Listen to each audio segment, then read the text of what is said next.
এবার কোমরে দড়ি বেঁধে চন্দননগর থানার লকআপ থেকে এসডি অফিস চত্বরে থাকা কোর্টে নিয়ে যাওয়া হলো চন্দননগর পৌর নিগমের প্রাক্তন উপমহানাগরিক মুন্না আগারওয়াল ও প্রাক্তন কাউন্সিলর তথা প্রাক্তন মেয়র পরিষদ সদস্য অনিমেষ ব্যানার্জিকে। শুক্রবার সকালে তাদের নিয়ে যাওয়ার সময় রাস্তার ধারে থাকা বিজেপি কর্মীরা তাদের দেখে চোর চোর স্লোগান দিতে থাকে। পরিস্থিতি সামাল দিতে উপস্থিত ছিল পুলিশ। পুলিশ সূত্রে খবর, চন্দননগর ৪ নম্বর ওয়ার্ডের এক বিজেপি মহিলা কর্মীর অভিযোগের ভিত্তিতে বৃহস্পতিবার তাদের গ্রেপ্তার করা হয়। অভিযোগ, ভোট পর্ব চলাকালীন ওই মহিলার বাড়িতে ঢুকে তাকে হামলা চালানো, মারধর ও মহিলার শ্লীলতাহানিও করা হয়। পাশাপাশি তোলাবাজিরও অভিযোগ রয়েছে তাদের নামে। পুলিশ জানিয়েছে অভিযোগের সব দিক খতিয়ে দেখা হচ্ছে। বৃহস্পতিবার খবর জানাজানি হতেই ডিম হাতে চন্দননগর থানার সামনে হাজির হয় বিজেপি কর্মীরা। অভিযুক্তদের থানার বাইরে আনার সময় ডিম ছোড়ার চেষ্টা করলে পুলিশ বাধা দেয়। বিধানসভা নির্বাচনে তৃণমূলের পরাজয়ের পর থেকে রাজনৈতিক চাপের মুখে পড়ে মুন্না আগারওয়াল। পরে তিনি ডেপুটি মেয়র ও কাউন্সিলরের পদ থেকে ইস্তফা দেন। এরপর পৌরসভার তৃণমূল সদস্যরাও পদত্যাগ করে। বর্তমানে প্রশাসকের হাতে রয়েছে চন্দননগর পৌর নিগমের দায়িত্ব। মুন্না আগারওয়াল 2010 থেকে টানা 3 বার 29 নম্বর ওয়ার্ড থেকে নির্বাচিত হয়েছিলেন।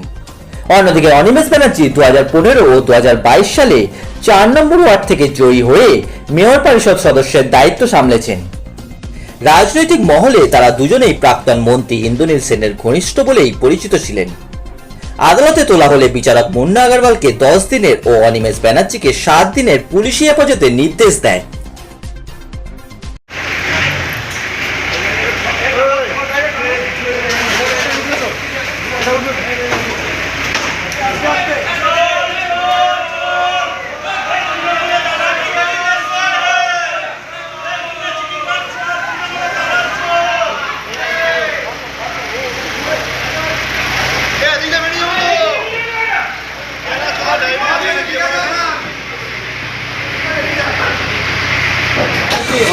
অনিমেষ ব্যানার্জি হচ্ছে 4 নম্বরের কাউন্সিলর, আর ইয়ে হচ্ছে মুন্না আগারওয়াল হচ্ছে 33 নম্বরের কাউন্সিলর।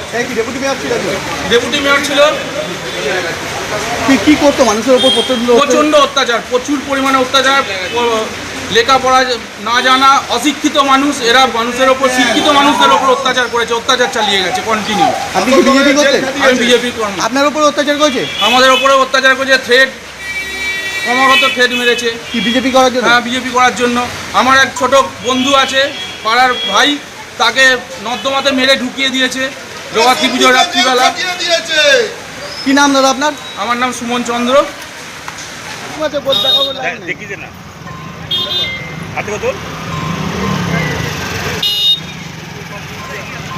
চন্দনা প্রশাসন পুরো সাপোর্ট করছে এখনকে, চোরগণকে। এতদিন দেখতে পাইনি চোরগণ, এতদিন দেখতে পাইনি। এখন পুলিশে কাজ করতে বলে তাই পুলিশের হাতে আমাদেরকে মেরেছে, বাড়ির সামনে গিয়ে, আমাদের বাড়ির সামনে গিয়ে মেরেছে। তখন দেখতে পাইনি পুলিশ, এখন পুলিশ গার্ড দিচ্ছে তাদের হাতে ডিম মেরেছিলেন, মারতে পারলেন গার্ড। ও বলে তখন পুলিশ বলে হাতে, আমাকে গেলাম, পুলিশ গার্ড করলো। আর থানায় যাচ্ছি, থানার সামনে যাচ্ছি। আপনার সাথে কি হয়েছিল? আপনার সাথে কি হয়েছিল? কিছু হয়েছিল বলে লাভ নেই, পাড়ার ছেলে তো, বলে লাভ নেই ওসব। ও আমাকে, হ্যাঁ, আমার বাড়ির দুটো বাড়ির পাশেই থাকে। হ্যাঁ, আমার তো 6 মাস ছেলে আমাকে নিয়ে কে দিয়েছিল, 60 জনকে নিয়ে গিয়ে, 50-60 জনকে নিয়ে গিয়ে মেরেছে। বোধহয় বিজেপি করছিস? হ্যাঁ, বিজেপি করছিস, তোল তো, যে করে থাকার তোল, তুলে দেবো, একটু তুলে দেবো। কে করেছিল? কি বাবাই করেছিল? বাবাই স্কুটির মধ্যে শুয়ে আমার বউ পায়ে ধরছে, মানেনি। কি নাম তার মানেনি। কি নাম? আমার শম্ভু রবি দাস।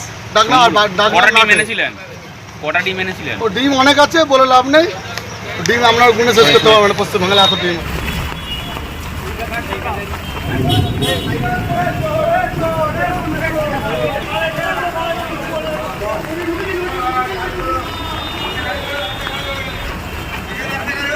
চুরি করে নিয়ে যাচ্ছে, কি বলবে বাবাই বাবু? একাধিক দুর্নীতি, হুমকি, মারধরের অভিযোগ আছে, শ্লীলতাহানি বলতে অভিযোগ আছে, কি বলবে বাবাই বাবু? কি বলবে বাবাই বাবু? কি বলবে?